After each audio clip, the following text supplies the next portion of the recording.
السلام علیکم دوستو، آپ نے راجاؤں مہاراجاؤں کی کہانیاں بہت سنی ہوں گی۔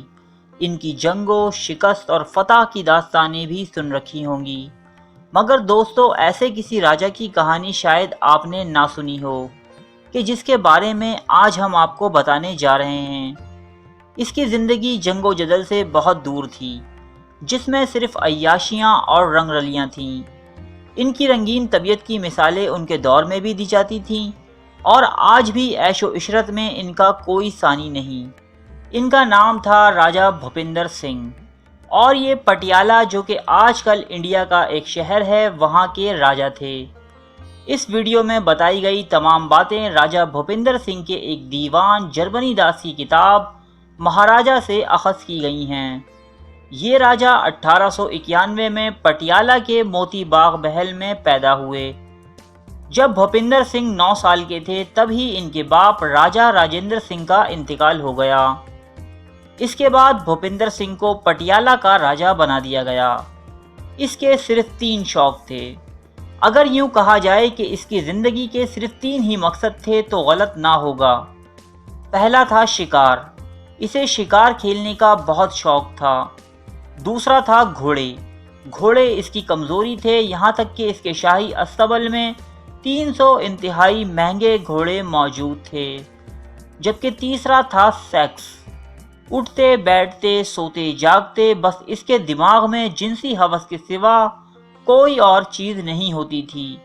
اس کی دیوانگی کا یہ عالم تھا کہ اس نے دنیا بھر سے ہر رنگ اور ہر نسل کی کم سن اور کنواری لڑکیاں، ایسی لڑکیاں جو ابھی اپنی بلوغت کو بھی نہ پہنچی تھیں، جمع کر رکھی تھیں۔ ان لڑکیوں کو باقاعدہ ٹریننگ دی جاتی، پھر راجا کے سامنے پیش کیا جاتا۔ راجا صاحب ان میں اپنے حساب سے تبدیلیاں کرواتے، یعنی اگر کسی لڑکی کا وزن زیادہ ہوتا تو اس سے ایکسرسائز کروائی جاتی، کم ہوتا تو اس کی خوراک کا خیال رکھا جاتا، یہاں تک کہ کسی لڑکی کے جسمانی عضو کی ساخت بھی راجا صاحب اپنی مرضی کے مطابق تبدیل کروا لیا کرتے۔ اس مقصد کے لیے راجا بھوپندر سنگھ نے کئی امریکی اور یورپی ماہر بیوٹیشینز، پلاسٹک سرجنز، نیوٹریشنسٹ اور فیشن ٹیلرز کو نوکری پر رکھا ہوا تھا۔ جب یہ لڑکی راجا بھوپندر سنگھ کے معیار پر پوری اترتی تب اسے ان کے جنسی ہوس کے مرکز لیلا بھون میں منتقل کر دیا جاتا۔ چلیے دوستو اب کچھ بات کرتے ہیں لیلا بھون کی۔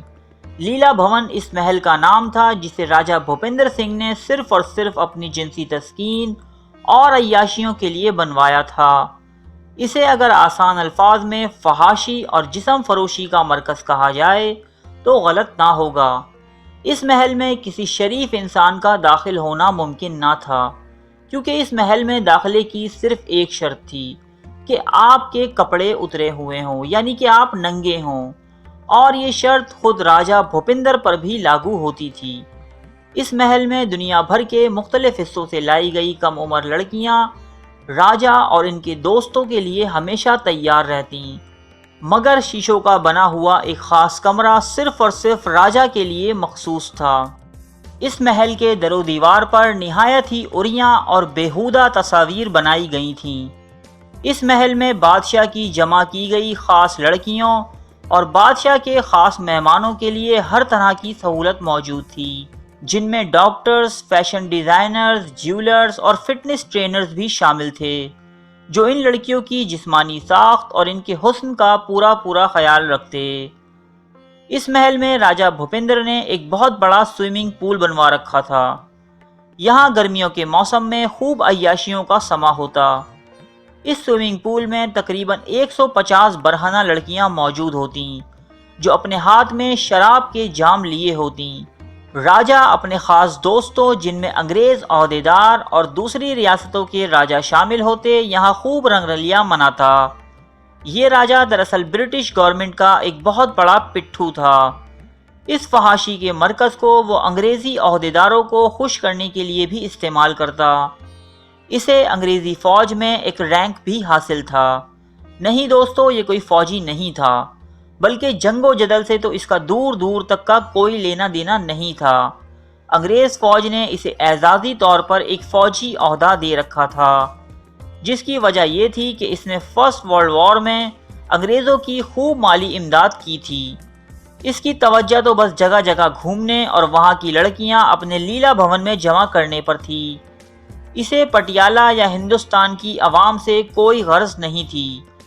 یہ ہندوستان کا پہلا شخص تھا کہ جس نے اپنا ذاتی ہوائی جہاز خریدا تھا۔ اس کے علاوہ اس کے پاس 27 رولز رائس گاڑیاں تھیں۔ یہ راجہ پٹیالہ نیکلس کی وجہ سے بھی بہت مشہور ہے۔ یہ دنیا کی مہنگی ترین جیولری میں سے ایک تھا کہ جس میں دنیا کا 7واں سب سے بڑا ہیرا نصب تھا، جسے اس کی بیوی نے کوئین میری کو گفٹ کیا۔ اس کے علاوہ اس کے پاس دنیا کا سب سے بڑا سونے کا ڈنر سیٹ بھی تھا۔ مورخین کے مطابق اس راجہ کی 350 رانیاں تھیں، مگر قانوناً یعنی کہ لیگل رانیوں کی تعداد صرف 10 تھی۔ ان 10 رانیوں سے ہونے والی اولاد کی تعداد 88 یعنی 88 تھی، جن میں سے صرف 53 زندہ بچ سکے، اور ان کی باقی محبوبائیں جو کہ لیلا بھون میں رہا کرتیں، ان کی اولاد کی تعداد آج تک کسی کو نہیں معلوم۔ دوستو، ان کی موت بہت جلدی یعنی صرف 45 سال کی عمر میں ہو گئی تھی، اور اس کی وجہ بھی ان کی جنسی ہوس ہی تھی۔ ان کی جنسی دیوانگی اتنی بڑھ گئی تھی کہ ہر وقت ان کے ذہن پر سیکس ہی سوار رہتا۔ سینکڑوں عورتیں جو انہوں نے اپنے محل میں جمع کر رکھی تھیں، ان سے ہم بستری کے لیے انہیں ہندوستانی حکیموں اور یورپین ڈاکٹرز کی مہنگی مہنگی دوائیاں کھانی پڑتیں۔ یہ اپنی مردانہ قوت کو بڑھانے کے لیے جادوگروں اور تانترکوں کا سہارا لینے سے بھی گریز نہ کرتے تھے۔ ان دوائیوں نے ایک حد تک تو ان کا ساتھ دیا، مگر جیسے جیسے ان کی عمر بڑھنے لگی، یہ موت کے قریب سے قریب ہوتے گئے۔ بالآخر 1938 میں یہ ہوس کا بھوکا راجہ اپنے انجام کو پہنچا۔